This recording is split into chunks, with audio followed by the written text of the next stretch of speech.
Chapter 1: The Crash. The storm rolled in without warning, black clouds swallowing the Arizona sky like an angry mouth. Mark Travers was hauling a stubborn solar panel onto the roof of his desert cabin when he saw it streak across the sky. A glowing orb, trailing sparks like a dying comet, vanished behind the Red Rock Mesa. He stared for a moment. Then he heard it. A distant thunderous boom. The ground trembled just enough for the hammer to slip from his hand.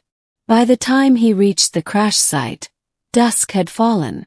Smoke curled up into the darkening sky. Half buried in the sand was a ship, sleek, organic-looking like something grown, not built. Its outer shell pulsed faintly like it was alive. Mark stepped forward cautiously, his hand on the grip of the pistol holstered at his side. That's when he heard the whimper. It was soft, barely a sound, but it was enough. He rounded the side of the ship and froze. A girl, no older than 10, maybe 11, was crouched beside a motionless figure. Her eyes were luminous, reflecting the moonlight in a way no humans could. Her skin was faintly violet, smooth and delicate. 2 narrow ridges ran along her cheekbones, and she was crying. "Hey," Mark said, lowering his voice. "You okay?" The girl looked up. Her thin arms wrapped protectively around the older figure, a woman, possibly her mother. The woman's chest rose and fell in shallow breaths. "We're not here to hurt," the girl whispered, her voice trembling. "Please. My mom can clean, cook, and obey. Please, human. Just give us shelter." Chapter 2: The Stranger's Cabin. Mark had built his cabin with 2 hands, years after the war. He'd wanted solitude, a place to disappear. No neighbors. No rules. Just him, the stars, and silence. But that night, as he drove back from the crash site with 2 shivering passengers in the truck bed, he knew silence wouldn't last. He laid the mother on his spare bed, wrapping her in a blanket. The girl refused to leave her side. "What's your name?" Mark asked, handing her a steaming cup of herbal tea. She hesitated. "Laura. I'm Mark." She sipped slowly, then whispered, "Thank you for not turning us in." He shrugged. "Not the government's biggest fan myself." She blinked up at him. "You believe me?" Mark glanced toward the woman. "You're definitely not from around here." She nodded. "My mom was a homekeeper on our ship," Laura said, her eyes glassy. "They taught us to serve, clean, obey orders. It's all we knew. But they destroyed our vessel because we wouldn't fight." "Who did?" "The Zareth Empire. We fled their draft. They kill those who won't serve in war." Mark clenched his jaw. He knew war too well. Knew the kind of choices it forced people to make. "Well," he said finally, "you're safe here. At least for now." Chapter 3: Days of Dust and Quiet. The days that followed passed quietly. Laura's mother, Amari, remained unconscious for 2 days. Mark fed her fluids, monitored her breathing, even searched online for interspecies medicine, using deep web forums with tinfoil hat communities who might believe him. When Amari finally stirred, she flinched at first, but softened when Laura held her hand.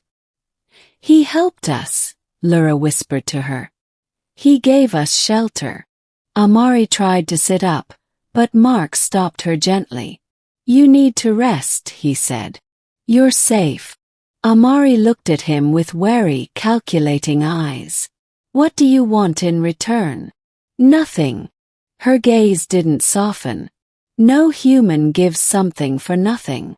I'm not most humans." Still, she insisted on helping. Within days, Amari was cooking strange but delicious meals in Mark's kitchen, using wild desert herbs and powdered nutrition cubes from their ship. She cleaned his cabin meticulously, and even fixed his solar regulator, improving its energy yield by 14%. Mark protested, but Lyra only said, "It's how we survive. We give usefulness, so others give protection." Chapter 4. The government knocks. It started with a drone. Mark noticed it hovering one morning while tending his small cactus garden. Too high for sound, but its shadow crossed the dust, and he knew. That night, he disconnected the satellite dish, buried their ship's wreckage under rocks, and dimmed every light. But the knock came 2 days later. 3 agents, gray suits, smiles like knives. "We're looking for debris from a meteor strike," said the lead one, a woman with pale eyes. "Unusual readings in this area." Mark shrugged. "Didn't see anything." They glanced around the cabin. "Mind if we take a look?" "Got a warrant?" She smiled wider. "Not yet." "Then yeah, I mind." They exchanged looks, then left. But Mark knew they'd be back. Amari stood behind the curtain, watching them drive away. "They know," she said. Mark nodded. "I won't let Lyra be taken," Amari said, her voice hardening. "Even if I must return to the stars in a pod alone." "There's another way," Mark said. Chapter 5. Lessons in Humanity. In the weeks that followed, Mark taught Lyra how to ride a bike, how to fish with bare hands, and how to skip stones. She'd never known grass, but she loved the crunch of dry earth, the call of canyon birds, the smell of firewood smoke. And she taught him too. Alien lullabies hummed in the twilight. Recipes from their world. The meaning of touch in her culture. How a light brush of fingers meant trust, and a hand over heart meant honor. Amari, once distant, grew warmer. She asked questions about Earth's history, learned human idioms, even smiled occasionally. "Why help us?" she asked one night as they sat under the stars. Mark took a sip of his beer and said, "Because no one helped me when I came back from war. I know what it's like to be forgotten." She was quiet a moment. Then she touched her heart. "Honor," she said. Chapter 6. A choice in the dust. The agents returned, this time with soldiers. It was dawn when the cabin was surrounded. Drones buzzed, guns drawn. Their leader stood before the front door. "Mark Travers, step outside. We know what's in there."